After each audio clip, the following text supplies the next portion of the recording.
और आइए बात करेंगे आज की बड़ी खबर की। आज से संसद का मॉनसून सत्र शुरू हुआ। सदन हंगामा खेज और हंगामेदार रहा, लेकिन प्रधानमंत्री नरेंद्र मोदी की यह तस्वीर सबसे ज्यादा सुर्खियों में रही। प्रधानमंत्री नरेंद्र मोदी देखिए, छाता खुद हाथ में लिए थे और छाता लेकर अपने हाथों में प्रधानमंत्री मीडिया से मुखातिब होने आए। संसद की तस्वीर थी, बाकी मंत्रियों के साथ प्रधानमंत्री पहुंचे। वहीं दूसरी तस्वीर मैं आपको दिखाने जा रहा हूं। दूसरी तस्वीर देखिए जरा, ये राहुल गांधी की तस्वीर है। राहुल गांधी भी सदन पहुंचे, लेकिन उनका छाता वो खुद नहीं बल्कि उनकी सिक्योरिटी, उनके सुरक्षा कर्मी ये छाता लिए हुए थे। और ये तस्वीरें सबसे ज्यादा सोशल मीडिया पर वायरल है कि राहुल गांधी का छाता सुरक्षा कर्मी लिए हैं और प्रधानमंत्री नरेंद्र मोदी का छाता वो खुद लेकर चल रहे हैं। प्रधानमंत्री नरेंद्र मोदी की यही सादगी, यही उनका साधारण होना उन्हें असाधारण बनाता है और सोशल मीडिया पर प्रधानमंत्री की यह तस्वीर छाई हुई है। देखिए जरा पहले रिपोर्ट।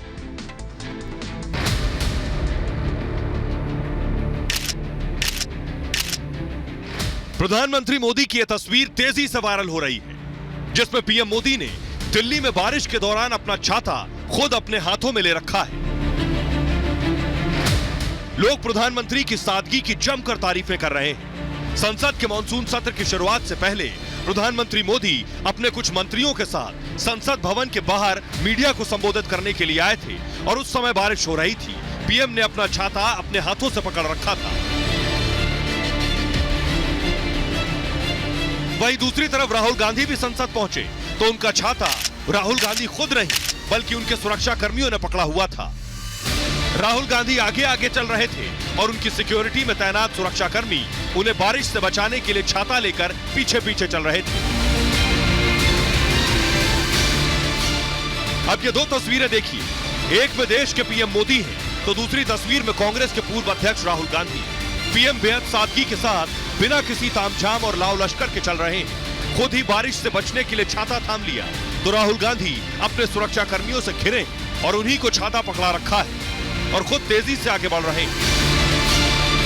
पीएम मोदी का यही अंदाज लोगों को सबसे ज्यादा पसंद है, जो उन्हें देश की आवाम के साथ जोड़ता है।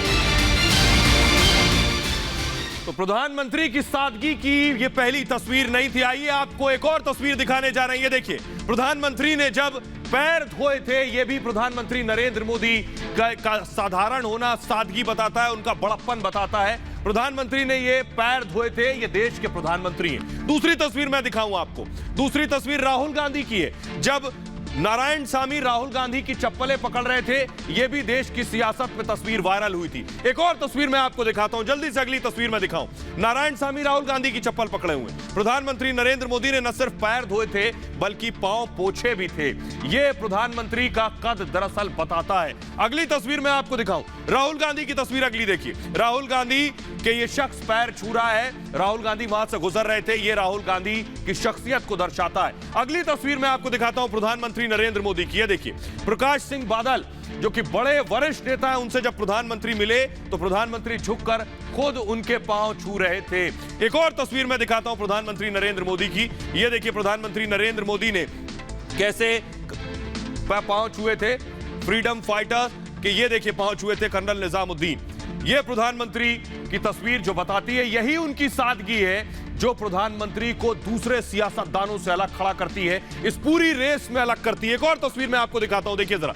यह तस्वीर देखिए, राहुल गांधी खड़े और कांग्रेस के वरिष्ठ नेता उनके पैर छू रहे हैं और राहुल गांधी उन्हें रोकना तक मुनासिब नहीं समझ रहे हैं। यही फर्क है जो प्रधानमंत्री को और देश के बाकी सियासतदानों को अलग खड़ा करता है कतार में। आइए अब आपको दिखाने जा रहे हैं संसद की तस्वीर। संसद में आज क्या हुआ? संसद का सत्र हंगामेदार रहा और खत्म हो गया। लोकसभा और राज्यसभा की कार्रवाई स्थगित करनी पड़ी। एम्बियंस सुनवाएं जरा, क्या हो रहा था संसद में देखिए। विपक्ष हंगामा कर रहा था जमकर। एम्बियंस सुनवाएं। प्रधानमंत्री बार बार ये कह रहे थे कि दरअसल आप आइए और तीखे सवाल करिए, लेकिन विपक्ष ने उसके बाद भी हंगामा किया। सोचिए, इसमें आपका हमारा टैक्स का न जाने कितना पैसा पानी पानी हो गया। विपक्ष को जरा भी फिक्र नहीं है कि आखिर टैक्स का पैसा बर्बाद हो रहा है जब आप संसद की कार्रवाई चलने नहीं देते। सिर्फ 19 दिन कार्रवाई होनी है, देश का काम होना है, लेकिन विपक्ष का मकसद था सिर्फ और सिर्फ हंगामा करना। प्रधानमंत्री ने बहुत गुस्से में विपक्ष पर निशाना भी साधा। सुनिए जरा। देश के दलित मंत्री महिला मंत्री बने, देश के ओबीसी मंत्री बने, देश के किसानों के बेटे मंत्री बने, ये बात कुछ लोगों को राज नहीं आती है और इसलिए उनका परिचय तक नहीं होने देते हैं। तो प्रधानमंत्री नरेंद्र मोदी को आप सुन रहे थे। प्रधानमंत्री नरेंद्र मोदी ने विपक्ष को आड़े हाथों लिया। प्रधानमंत्री नरेंद्र मोदी खुद आए निकलकर सामने और उससे पहले उन्होंने बाकायदा विपक्ष से अपील की थी, आइए सदन में आइए, जितने तीखे सवाल पूछने पूछिए, लेकिन जवाबों के लिए तैयार रहिए। लेकिन विपक्ष सिर्फ शोर मचाना चाहता। बहरहाल आगे बढ़ते हैं। शोर मचाने के लिए बाकायदा एक प्रयोग किया गया, उस प्रयोग की बात कर रहा हूं मैं। जासूसी कांड पर संग्राम मचा है और यह जो जासूसी कांड है, इसके लिए दरअसल पूरी तरह से लेबोरेटरी तैयार की गई कि ठीक मॉनसून सत्र से पहले जासूसी कांड का शगुफा छेड़ा जाए, जिसके बाद पूरे सत्र को खत्म कर दिया जाए। यह विपक्ष की क्या प्लानिंग है, यही आरोप लगाए। आइए आपको दिखाने जा रहे हैं। आपने सुबह से सुना और कल से आप सुन रहे हैं कि कुछ जासूसी सरकार करा रही थी। किसकी जासूसी हो रही थी, कितनी इसमें हकीकत है, कांग्रेस के क्या आरोप हैं और सरकार ने क्या जवाब दिया है, आइए आपको ये बताते हैं। दरअसल जासूसी कांड को लेकर कांग्रेस ने सरकार के खिलाफ मोर्चा खोल दिया। बीजेपी ने कांग्रेस के सभी आरोपों को खारिज कर दिया। कांग्रेस ने राहुल की जासूसी करने का आरोप लगाया तो बीजेपी ने साफ साफ कहा कि लीक डेटा का जासूसी से कोई लेना देना नहीं। कांग्रेस ने फोन टैपिंग मामले को लोकतंत्र के साथ खिलवाड़ बताया तो बीजेपी ने करारा जवाब देते हुए इसे लोकतंत्र को बदनाम करने की साजिश बताया। कांग्रेस ने कई मंत्रियों के फोन टैपिंग के आरोप लगाए तो बीजेपी नेता रविशंकर प्रसाद ने कांग्रेस के इतिहास की याद दिलाते हुए कहा कि कांग्रेस को भूलना नहीं चाहिए, कांग्रेस का इतिहास है जासूसी का। तब प्रणब मुखर्जी ने बाकायदा चिट्ठी लिखकर मनमोहन सिंह को इस बारे में जानकारी दी थी। कांग्रेस ने इसे देशद्रोह का मामला बताया तो बीजेपी ने पूरे मामले में अंतर्राष्ट्रीय साजिश बताई।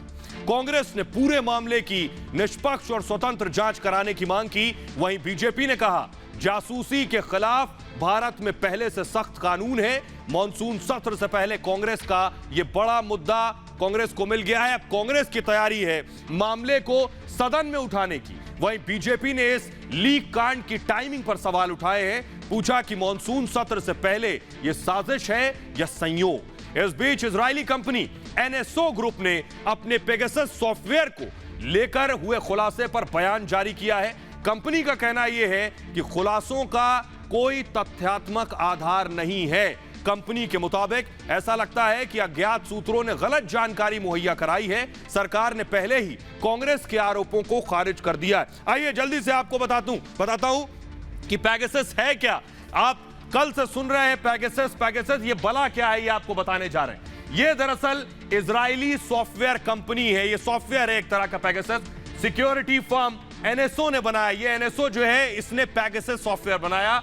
जासूसी करने के लिए सबसे एडवांस सॉफ्टवेयर है। ये जासूसी करता है, टारगेट के फोन पर कब्जा कर लेता है, आपके फोन पर पूरी तरह कब्जा कर सकता है, ऑपरेटिंग सिस्टम पर सेंध लगा देता है। आपसे ज्यादा कोई दूसरा आपके फोन का इस्तेमाल कर सकता है। सॉफ्टवेयर के जरिए एंड्रॉयड डिवाइसेस को निशाना बनाता है। इसमें यह ताकत है, फोन की गतिविधि मॉनिटर करता है कि आप अपने फोन में क्या कर रहे हैं। मैसेज, फोटो से लेकर हर एक्शन पर इसकी नजर होती है। आतंकवाद, अपराध रोकने में यह मददगार साबित होता है। तो ये पेगासस जिस पर संग्राम मचा है, आइए आपको सुनवाते हैं कांग्रेस नेता रणदीप सुरजेवाला ने इस पर क्या कहा और उस पर बीजेपी के नेता रविशंकर प्रसाद ने पलटवार किया। सुनिए जरा। श्री राहुल गांधी समेत देश के विपक्षी नेताओं, देश के सम्मानित अलग अलग मीडिया संगठनों के पत्रकारों और संवैधानिक पदों पर बैठे लोगों की जासूसी करवाई है। वो कांग्रेस पार्टी जिसके तत्कालीन वित्त मंत्री, बाद में भारत के राष्ट्रपति श्री प्रणब मुखर्जी उस समय के प्रधानमंत्री मनमोहन सिंह को लिखित चिट्ठी में शिकायत करते हैं कि हमारे फोन की बगिंग हो रही है तत्कालीन गृह मंत्री चिदंबरम के द्वारा। उस कांग्रेस पार्टी से क्या उम्मीद कीजिए। कुछ नेता, क्या ऐसी अंतर्राष्ट्रीय कॉन्स्पिरेसी होती है तो उसके सुपारी एजेंट बन जाते हैं? और आइए खबरों में आगे बढ़ते हैं और आपको मिलवाने जा रहे हैं उस नेता से जो योगी आदित्यनाथ के नक्शे कदमों पर चल रहे हैं। जी हां, योगी की राह पर हैं असम के सीएम हेमंत बिस्वा शर्मा। हेमंत बिस्वा शर्मा जो कुछ योगी ने पिछले 4 साल में किया है, हूबहू उसको फॉलो कर रहे हैं। योगी के नक्शे कदम, उनके पद चिन्हों पर चल रहे हैं हेमंत बिस्वा शर्मा। सबसे पहले आपको बताते हैं हेमंता को योगी पसंद है, क्या कुछ कर रहे हैं ये हम आपको बताएंगे और दोनों में क्या समानताएं हैं। जाहिर है आप सब लोग ये सोच रहे होंगे कि ऐसा कैसे हो सकता है। हम ये बात तथ्यों और आंकड़ों के आधार पर कह रहे हैं। देखिए कैसे असम के मुख्यमंत्री हेमंत बिस्वा शर्मा योगी के पद चिन्हों पर चल रहे हैं। सीएम योगी ने 2017 में उत्तर प्रदेश की कमान संभाली। ये 2 तस्वीरें आपके सामने। योगी आदित्यनाथ ने कमान संभालते ही कहा अपराधी उत्तर प्रदेश छोड़ दें, नहीं तो अंजाम बुरा होगा। हेमंत बिस्वा शर्मा को सिर्फ 2 महीने हुए, उन्होंने कहा जीरो टॉलरेंस अपराध पर होगा और इसी नीति का आदेश पुलिस प्रशासन को दे दिया है। योगी आदित्यनाथ ने कमान संभाली, कहा 10 महीने में 1100 एनकाउंटर हुए। 10 महीने में 1100 एनकाउंटर योगी के राज में हुए। हेमंता के राज में 2 महीने में ही 50 अपराधियों के खिलाफ अब तक एक्शन हो चुका है। अगली समानता देखिए, 34 कुख्यात अपराधी मारे गए उत्तर प्रदेश में। 34 कुख्यात अपराधी 2 महीने में हेमंता ने 12 अपराधियों का एनकाउंटर कर दिया। 12 अपराधियों का एनकाउंटर हुआ है असम में अब तक। योगी का प्रोफाइल देखिए जरा, 4 साल में 7,500, जी हां 7,500 एनकाउंटर यूपी में हुए 4 साल में। और असम में हेमंता के शासन में 2 महीने में 1300 गिरफ्तारियां हुई अपराधियों की। 1300 गिरफ्तारियां। अगली तस्वीर देखिए, उत्तर प्रदेश में 132 अपराधी मारे गए। 132 अपराधी। असम में हेमंता योगी को फॉलो कर रहे हैं। 2 बच्चों को की नीति को मंजूरी मिलेगी, ये हेमंता ने कहा है। जनसंख्या नियंत्रण की नीति को हेमंता फॉलो कर रहे हैं, तो वही योगी फॉलो कर रहे हैं। योगी की नीति हेमंता मान रहे हैं। अगले विधानसभा सत्र में गौ रक्षा विधेयक लेकर आएंगे। ये जो ग्राफिक्स हम आपको दिखा रहे हैं, गौ हत्या पर योगी सख्त है, 10 साल की सजा का ऐलान किया है। और अगले विधानसभा सत्र में हेमंता भी गौ रक्षा विधेयक के साथ आने वाले। तो आइए, ये बात हम ऐसा ही नहीं कह रहे, कैसे योगी आदित्यनाथ के पद चिन्हों पर चलने की कोशिश कर रहे हैं हेमंत बिस्वा शर्मा, क्योंकि योगी की जो लोकप्रियता है वो पूरे देश में है। वो सिर्फ इसलिए क्योंकि योगी कर्मयोगी हैं। अपने शासन की वजह से, अपने प्रशासन की वजह से योगी की डिमांड आज पूरे देश में। योगी बीजेपी के स्टार कैंपेनर हैं। चुनाव कहीं भी हो, योगी को भेजा जाता है। हेमंता अब योगी के रास्ते पर आगे बढ़ रहे हैं। देखिए रिपोर्ट।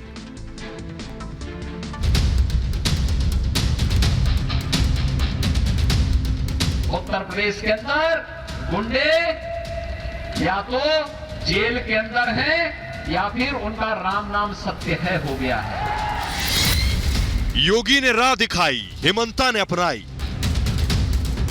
अपराधी आज या तो जेल के अंदर है या प्रदेश छोड़ करके कहीं मुंह छुपा करके बैठा हुआ है। योगी के नक्शे कदम पर हेमंत बिस्वा शर्मा।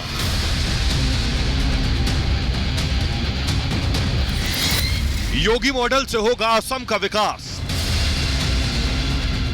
सीएम योगी ने जिस दिन यूपी की कमान संभाली वो एक्शन मोड में आ गए। लगातार अपराधियों से लेकर लव जिहाद जैसे मुद्दों पर सख्त रुख अपनाया। नतीजा यह हुआ कि न सिर्फ योगी उत्तर प्रदेश में सबसे लोकप्रिय नेता हैं, बल्कि योगी का डंका तो पूरे देश में बजने लगा है। दूसरे राज्यों के मुख्यमंत्री भी योगी आदित्यनाथ के पद चिन्हों पर चलकर अपने राज्य की जनता की सेवा करने में लगे हैं। उन्हीं में से एक हैं असम के मुख्यमंत्री हेमंत बिस्वा शर्मा, जिन्होंने असम के विकास के लिए योगी मॉडल को अपना लिया है। पुलिस क्राइम डिस्कवर पलाब खोजे पुलिसे तक बुकुत गुली मारिब नालागे, किन्तु भरित गुली मरातो लये कय जेटा तय टका दे, टका निदिले तोक मारि।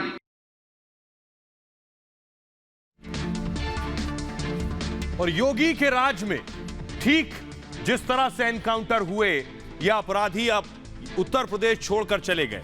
हेमंता बिस्वा के कुर्सी संभालने के बाद उसी तरह एनकाउंटर हो रहे हैं और अपराधी फरार हैं। किसी भी राज्य के विकास के लिए सबसे ज्यादा जरूरी होता है अपराध पर लगाम। योगी हो या फिर हेमंता बिस्वा शर्मा, दोनों ने सत्ता संभालते ही अपराधियों के खिलाफ मिशन क्लीन शुरू कर दिया। यूपी की सत्ता संभालते ही सीएम योगी ने गुंडा मुक्त यूपी का प्रण ले लिया था। सत्ता संभालते ही सीएम योगी ने यूपी के गुंडों को सीधा पैगाम दिया था, उत्तर प्रदेश में रहना है तो अपराध छोड़ना होगा। साफ हो गया था कि सीएम योगी की लिस्ट में सूबे की कानून व्यवस्था पहले नंबर पर। योगी सूबे के बड़े बड़े माफियाओं पर एक्शन ले रहे थे। उत्तर प्रदेश के पूर्वांचल में दशकों तक अपने खौफ और दहशत से डराने वाले गैंगस्टर मुख्तार अंसारी पर सीएम योगी का खौफ ऐसा हावी हुआ कि उसने पंजाब की रोपड़ जेल में शरण ले ली। हाई कोर्ट से लेकर सुप्रीम कोर्ट तक के चक्कर लगाए, लेकिन सीएम योगी ने उसके तमाम पैंतरों को फेल कर दिया और आखिरकार पंजाब की रोपड़ जेल से मुख्तार अंसारी को यूपी की बांदा जेल पहुंचा दिया गया। मुख्तार और उसके गुर्गों की तमाम अवैध संपत्तियों पर योगी सरकार ने बुलडोजर चलाया। बाहुबली अतीक अहमद, वो नाम जो यूपी में खौफ का दूसरा पर्याय बन चुका था। कोई भी उसके सामने आंख उठाने की हिम्मत और हिमाकत नहीं करता, लेकिन सीएम योगी ने न सिर्फ डॉन अतीक की आंखों में आंखें डालकर देखा, बल्कि उसकी सल्तनत को नस्तोनाबूद कर दिया। अतीक अहमद पर सीएम योगी का खौफ इतना कि वो यूपी की तरफ निगाह उठाकर भी देखना नहीं चाहता, क्योंकि सीएम योगी ने उसके साम्राज्य को हिलाकर रख दिया। उसकी करोड़ों की अवैध संपत्ति पर सीएम योगी ने बुलडोजर चलवा दिया। और कुछ इसी रास्ते पर असम के हाल ही में मुख्यमंत्री हेमंता बिस्वा शर्मा भी चल रहे हैं। सत्ता संभालते ही उन्हें महज कुछ ही वक्त बीता है। मुश्किल से 40 से 45 दिन उन्हें असम की सत्ता संभालते हुए हैं, लेकिन इतने कम वक्त में ही असम में अपराधियों की बोलती बंद है। वो आसपास के राज्यों में शरण लेने को मजबूर है, क्योंकि सीएम हेमंता बिस्वा के आदेश पर असम पुलिस ने अपराधियों के खिलाफ मिशन क्लीन शुरू कर दिया। एक के बाद एक अपराधियों को दबोचा जा रहा है और उनका एनकाउंटर किया जा रहा है। यह वैसा ही है जैसे उत्तर प्रदेश में योगी ने किया। योगी ने मुख्तार और अतीक के बाद सुंदर भाटी पर हंटर चलाया, वो गैंगस्टर जिसका पश्चिमी उत्तर प्रदेश में सक्का चलता था। 3 राज्यों की पुलिस जिसकी तलाश कर रही थी, यूपी, हरियाणा और दिल्ली में जिसका आतंक सर चढ़कर बोलता था, लेकिन सीएम योगी ने उस सुंदर भाटी को भी भीगी बिल्ली बना दिया।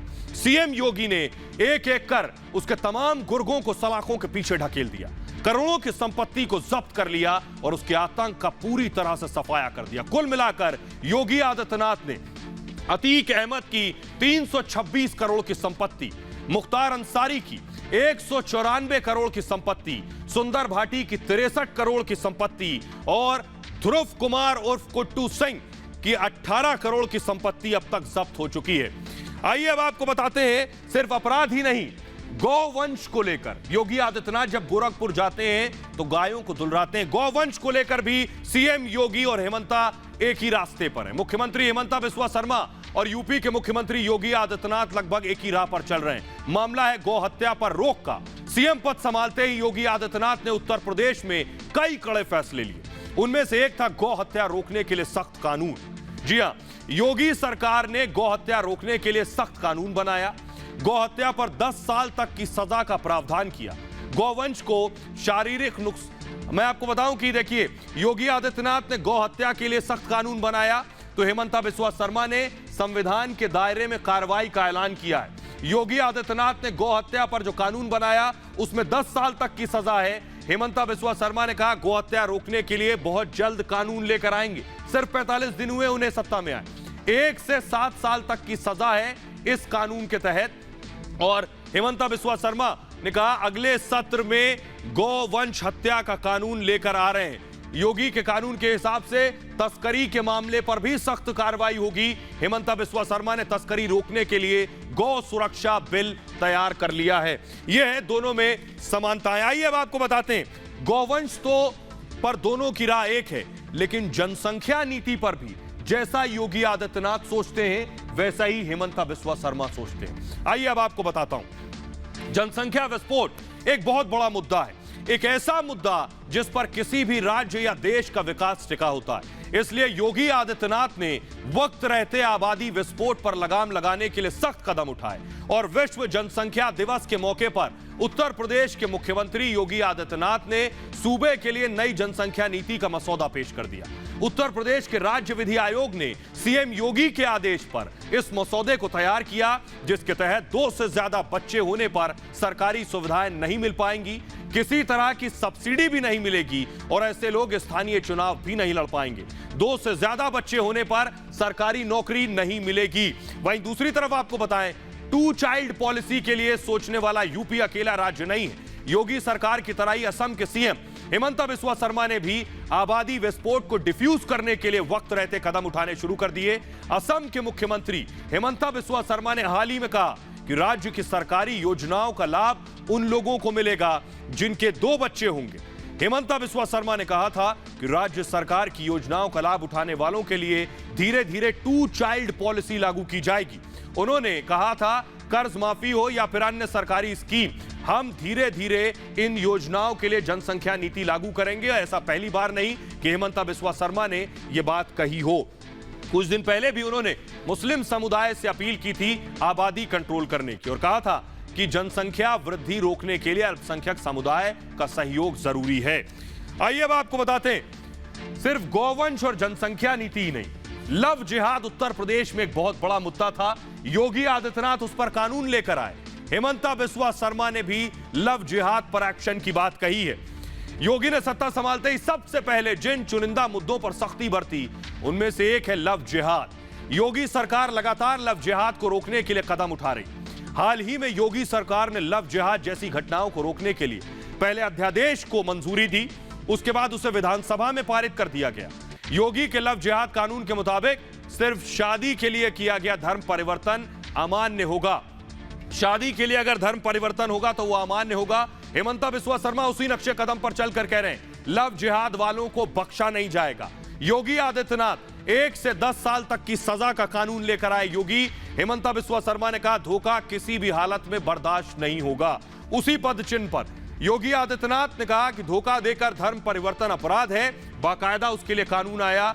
और हिमंता बिस्वा शर्मा उन्हीं पद चिन्हों पर चलते हुए कहा कि बहनों की सुरक्षा सुनिश्चित करना सरकार की जिम्मेदारी है। यह है दोनों में समानता और योगी के पद चिन्हों पर उन्हीं के रास्ते पर हेमंता चल रहे हैं। उनकी भी चाहत है कि वो भी योगी की तरह देश में लोकप्रिय हो। बहरहाल आगे बढ़ते हैं और आज की अगली बड़ी खबर है कांवड़ यात्रा बकरीद पर सियासत शुरू हो गई है। जी हां, आपको बताएं कांवड़ यात्रा पर पहले उत्तराखंड सरकार ने रोक लगाई, उसके बाद यूपी सरकार ने रोक लगाई, लेकिन बकरीद जो 2 दिन बाद है उस पर केरल सरकार ने बाकायदा छूट दे दी। बल्कि कोरोना के मामले बढ़ते हुए कांवड़ यात्रा रोकी गई, लेकिन बकरीद पर 3 दिन की छूट दे दी गई। आइए अब मैं दिखाने जा रहा हूं आपको, जरा पहले ये देखिए उत्तर प्रदेश में कोरोना के मामले कितने हैं। वहां कांवड़ यात्रा रोक दी गई, सियासी संग्राम इस पर मचा है, लोगों का ऐतराज इस पर और हंगामा है चारों तरफ। केरल की तस्वीर मैं आपको दिखाऊं तो केरल में कोरोना के मामले कितने हैं, लेकिन वहां बकरीद पर 3 दिन की कोरोना नियमों से छूट दी गई। ये 2 तस्वीरें आपके सामने देखिए जरा। उत्तर प्रदेश में 2 दिन के मामले में आपको दिखा रहा हूं, 16 जुलाई और 17 जुलाई। 16 जुलाई को 81 मामले सामने आए, 17 जुलाई को 69 मामले। कांवड़ यात्रा रोक दी गई। 18 और 19 के आंकड़े मैं आपको दिखा रहा हूं। 18 जुलाई 81 मामले और 19 जुलाई को 69 मामले सामने आए। कांवड़ यात्रा यूपी में 81 और 69 मामलों पर भी रोक दी गई। लेकिन आप केरला में देखें, 18 जुलाई को 16,148 मामले सामने आए और 19 जुलाई को देखिए 13,956। अब आप समझिए फर्क देखिए जरा मामलों में, हजारों का फर्क है दोनों राज्यों में।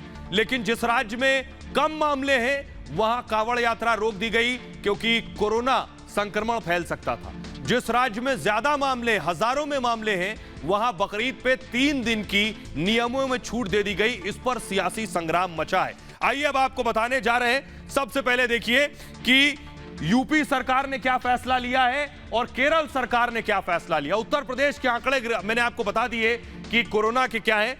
इस साल कांवड़ यात्रा नहीं होगी, योगी ने फैसला लिया। सुप्रीम कोर्ट में यूपी सरकार ने बाकायदा हलफनामा दिया है कि कांवड़ यात्रा रद्द है।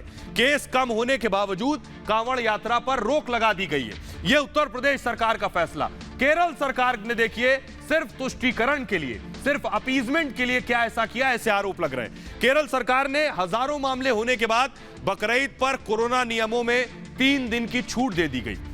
केस ज्यादा होने के बावजूद भी छूट दी गई है। सवाल यहीं से उठ रहे हैं कि क्या सिर्फ तुष्टीकरण के लिए यह अपनाया गया बाकी जो लोग वहां रहते हैं उनकी जान की परवाह नहीं है। आइए अब आपको बताते हैं कि यह मामला दरअसल कोर्ट में पहुंचा, यानी कांवड़ का मामला कोर्ट पहुंचा, सुप्रीम कोर्ट। सुप्रीम कोर्ट में कांवड़ के मामले में क्या हुआ यह आपको बताएंगे, और केरल का मामला, केरल में बकरीद का मामला जब पहुंचा कोर्ट में वहां क्या हुआ आपको बताते हैं। कांवड़ मामले में अब तक क्या हुआ है। दरअसल यूपी में कांवड़ यात्रा को लेकर सुप्रीम कोर्ट ने खुद संज्ञान लेते हुए उत्तर प्रदेश सरकार को नोटिस जारी किया था। कोर्ट ने कहा था कि यह लोगों की जिंदगी से जुड़ा मामला है, धार्मिक अधिकार से बड़ा जीवन का अधिकार है, यह कोर्ट ने कहा। कोर्ट ने इस मामले में यूपी सरकार को सोमवार यानी आज तक फैसला लेने को कहा था। पिछली सुनवाई के दौरान केंद्र ने सांकेतिक कांवड़ यात्रा की बात कही थी। कोरोना काल में कांवड़ यात्रा के पक्ष में केंद्र सरकार नहीं थी। इस दौरान उत्तर प्रदेश सरकार ने आस्था का मामला बताते हुए कोविड प्रोटोकॉल मानने की बात कही थी। इसके बाद सीएम के निर्देश पर कांवड़ संघ ने से बातचीत हुई। इस बैठक में कांवड़ संघ ने यात्रा रद्द करने का फैसला किया। सीएम योगी के साथ बातचीत के बाद इसका ऐलान किया गया और सुप्रीम कोर्ट में आज इस मामले की सुनवाई के दौरान यूपी सरकार ने बाकायदा हलफनामा जारी किया दिया है, जिसमें यूपी सरकार ने कांवड़ यात्रा स्थगित करने की जानकारी कोर्ट को दे दी है। आइए अब आपको बताता हूं, यानी यूपी सरकार ने तो हलफनामा दे दिया कि कांवड़ यात्रा नहीं होगी, लेकिन केरल सरकार के बकरीद के फैसले पर सवाल उठ रहा है। इस बीच बकरीद पर केरल सरकार के फैसले को लेकर सुप्रीम कोर्ट में याचिका दाखिल हो गई है। जी हां, इस पर सुप्रीम कोर्ट में मामला है। सुप्रीम कोर्ट ने केरल सरकार को बाकायदा नोटिस जारी कर जवाब मांगा है। दरअसल केरल सरकार ने बकरीद के त्योहार को देखते हुए लॉकडाउन में ढील देने का ऐलान किया। केरल में 3 दिनों की 18, 19 और 20 जुलाई के लिए लॉकडाउन के नियमों में ढील दी है। केरल में प्रार्थना करने की जगहों पर लोगों की एंट्री को लेकर भी छूट दी गई है, लेकिन लोगों को कोविड प्रोटोकॉल का पालन करना होगा। इस फैसले को लेकर विरोधियों का कहना यह है कि केरल सरकार तुष्टीकरण कर रही है और केरल में इस नियम को कोरोना पॉजिटिविटी रेट आपको बताएं 10% है, यानी 100 में 10 आदमी कोरोना पॉजिटिव है। ऐसे में इस फैसले को लेकर सवाल उठ रहे हैं। सुप्रीम कोर्ट ने केरल में बकरीद मनाने पर फिलहाल किसी तरह की रोक नहीं लगाई है, ना ही किसी तरह का आदेश पारित किया है। इस मामले में कल फिर सुनवाई होगी, संभव है कल कोई फैसला लेंगे। लेकिन आपको बताएं, योगी आदित्यनाथ ने उत्तर प्रदेश के लोगों के लिए बकरीद पर फैसला लिया है। क्या कुछ नियम है? एक साथ 50 लोगों के इकट्ठा होने पर रोक है। एक साथ 50 लोग इकट्ठा नहीं हो सकते। सार्वजनिक जगहों पर कुर्बानी नहीं होगी और प्रतिबंधित जानवरों की कुर्बानी पर भी योगी आदित्यनाथ ने रोक लगा दी है। तो ये योगी का फैसला है। बहरहाल आगे बढ़ते हैं और अब आपको कराते हैं अंतरिक्ष की सैर, क्योंकि जेफ बेजोस कल अंतरिक्ष यात्रा पर जाने वाले। इससे पहले रिचर्ड, दरअसल अंतरिक्ष पर सैर सपाटे की तैयारी ये 3 रईसों ने की है, 3 विदेशियों ने की है। ये हम तस्वीरें दिखा रहे हैं। रिचर्ड साइकिल के जरिए बाकायदा पहुंचे थे। दोनों तरफ देख रहे हैं गाड़ियों का काफिला, बीच में है रिचर्ड ब्रैंसन साइकिल से पहुंचे और उसके बाद ये देखिए साइकिल से यहां पहुंचे और उसके बाद अगली तस्वीर मैं दिखाऊंगा आपको जिसमें वो अंतरिक्ष पर गए थे। वो तस्वीर ये देखिए, रिचर्ड जिस वक्त अंतरिक्ष पे गए थे उनके साथ उनके सहयोगी भी थे। ये रिचर्ड है। तैयारी है पूरी दुनिया को अंतरिक्ष में सैर सपाटे के लिए भेजने की, इसीलिए बड़ी बड़ी कंपनियां अब इस कोशिश में जुटी हैं कि बाकायदा अंतरिक्ष में क्या महसूस होता है, क्या एहसास है, उसे परखने के बाद। ये दूसरी तस्वीर जेफ बेजोस की मैं दिखा रहा हूं। अब तैयारी है जेफ बेजोस की, जो कि अमेज़न के सीईओ थे अब तक, और अब कल जेफ बेजोस कुछ इस तरह से अंतरिक्ष में जाने वाले हैं। सबसे पहले आपको बताने जा रहे हैं अंतरिक्ष यात्रा, ये देखिए कुछ इस तरह से जेफ बेजोस जाएंगे। कल 6 बजे के आसपास, 6:30 बजे के आसपास वो अंतरिक्ष की सैर पर जाने वाले। आपको बता रहे हैं कि उनकी यात्रा में आखिर क्या है खास, क्या दिलचस्प होने वाला है। कल जेफ बेजोस अंतरिक्ष की यात्रा करने वाले हैं। उनका रॉकेट आपको बताएं शाम 6:30 बजे के करीब उड़ान भरेगा। बेजोस की यह यात्रा पूरी तरह से ऑटोमेटेड होगी, यानी इसमें जो लोग तो बेजोस के होंगे, लेकिन कोई पायलट नहीं होगा, यानी इसमें कोई पायलट नहीं होगा। जिस रॉकेट और कैप्सूल में यह यात्रा होगी उसका नाम न्यू शेफर्ड है। इसमें एक कैप्सूल में सभी यात्री मौजूद होंगे और अमेरिका के पश्चिमी टेक्सास के रेगिस्तान से बेजोस की कंपनी का स्पेस रॉकेट उड़ान भरेगा। अंतरिक्ष की इस यात्रा में उनके साथ 3 यात्री और साथ होंगे। बेजोस के भाई, एक महिला पायलट वेली फंक और 18 साल की फिजिक्स छात्र साथ में होंगे। जेफ बेजोस की ये जो अंतरिक्ष की सैर है 11 मिनट की होने वाली है और इस दौरान उनका रॉकेट धरती से 100 किलोमीटर ऊपर ब्लू कैमरन लाइन का सफर कराएगा और इस लाइन को पृथ्वी और स्पेस के बीच बाउंड्री माना जाता है। बेजोस की इस यात्रा का कंपनी सीधा प्रसारण करेगी। जेफ बेजोस की कंपनी आपको बताएं, जो वेबसाइट blueorigin.com पर इस पूरी यात्रा को आप लाइव देख सकेंगे। आइए अब आपको बताते हैं जेफ बेजोस दरअसल बहुत रईसों में शुमार हैं। ये है जेफ बेजोस, अमेज़न के अब तक सीईओ थे। इनकी कंपनी है ब्लू ओरिजिन। आपको इनका तारुफ बताएं कि आखिर ये हैं कौन, ये आपको बताने जा रहे हैं। देखिए जरा कौन सी शख्सियत है ये। जेफ बेजोस के बारे में आपको बताऊं कि ये दरअसल जेफ बेजोस दुनिया के सबसे अमीर शख्स हैं। अमेरिका में 1964 में इनका जन्म हुआ। द वॉशिंगटन पोस्ट के मालिक हैं। 1994 में अमेज़न कंपनी बनाई। फिलहाल बेजोस ने सीईओ पद छोड़ा है। गैराज से अमेज़न की शुरुआत की थी। ई कॉमर्स से पुरानी किताबें बेची। 3 साल में कंपनी 150 देशों में पहुंची और ग्राहक संतुष्टि बेजोस का मूल मंत्र है। 1999 में पर्सन ऑफ द ईयर सम्मान और the king of cyber commerce खिताब भी उन्हें मिला है। आइए अब आपको बताते हैं, अब आप भी बैक पैक कर सकते हैं और स्पेस टूरिज्म यानी अंतरिक्ष में पर्यटन के लिए जा सकते हैं। कैसे संभव होगा यह आपको बताने जा रहे हैं। यह सिर्फ स्पेस यात्रा नहीं है बल्कि स्पेस टूरिज्म की शुरुआत है। ऐसा इसलिए कि बेजोस और उनके साथ दूसरे बिजनेसमैन स्पेस टूरिज्म की शुरुआत कर रहे हैं। बेजोस से पहले ब्रेंसन ने अंतरिक्ष की यात्रा की। उनकी कंपनी का मकसद भी स्पेस टूरिज्म है। ब्रेंसन की यात्रा सफल रही और अब जल्द से जल्द उनकी कंपनी आम लोगों को अंतरिक्ष की सैर कराने की तैयारी कर रही है। हालांकि इन सब में अभी थोड़ा वक्त जरूर लगेगा। वहीं दूसरी तरफ अब दुनिया के सबसे अमीर शख्स बेजोस भी इसी दौड़ में है। उनकी कंपनी भी स्पेस टूरिज्म की दौड़ में है, लेकिन बेजोस की कंपनी का स्पेस सफर ब्रेंसन के बिल्कुल अलग होगा। बेजोस ब्रेंसन से थोड़ा पिछड़ तो गए हैं, लेकिन उनकी कंपनी अंतरिक्ष यात्रा की नई इबारत लिखने वाली है। और ऐसा इसलिए क्योंकि उनकी ये यात्रा स्वचालित यानी ऑटोमेटेड होगी। आइए अब आपको बताते हैं, एक बहुत बड़ी जानकारी आपको देने जा रहे हैं कि आखिर अंतरिक्ष क्या है। ये आपको बताने जा रहे हैं, जरा ध्यान से समझिए ये अंतरिक्ष है क्या। अब तक आपने सुना होगा कि पृथ्वी से ऊपर जाते हैं तो अंतरिक्ष आ जाता है। वो ग्राफिक्स हम आपको जल्दी से अगर दिखाएं, देखिए जरा वो ग्राफिक्स के जरिए हम आपको बताने जा रहे हैं कि ये देखिए एवरेस्ट आप देख रहे हैं। एवरेस्ट की ऊंचाई है 8 किलोमीटर। 8 किलोमीटर से ज्यादा एवरेस्ट की ऊंचाई है। उसके आगे आप देखिए कि जो आपका जहाज उड़ता है वो 10 से 12 किलोमीटर की ऊंचाई पर उड़ता है आपका जहाज। और जो कैरमन लाइन है वो 100 किलोमीटर की है। यानी पृथ्वी के बाहर जो लाइन है जिसके बाद अंतरिक्ष आता है वो लगभग 100 किलोमीटर की है। और इसी 100 किलोमीटर तक ये अंतरिक्ष यात्रा होगी। उसके बाद 408 किलोमीटर पर इंटरनेशनल स्पेस स्टेशन है। ये जो 100 किलोमीटर आप देख रहे हैं, इसी 100 किलोमीटर पर अंतरिक्ष की यात्रा होगी। चाहे जेफ बेजोस है, एलोन मस्क हो या फिर रिचर्ड हो, ये सब इसी हद तक लेकर जाएंगे और सैर कराएंगे। बहरहाल ये भारत की बात है। मैं इतना ही, अपना बहुत ख्याल रखिए। एक छोटे से ब्रेक के लिए रुक रहे हैं, लौट रहे हैं कुछ और बड़ी खबरों के साथ।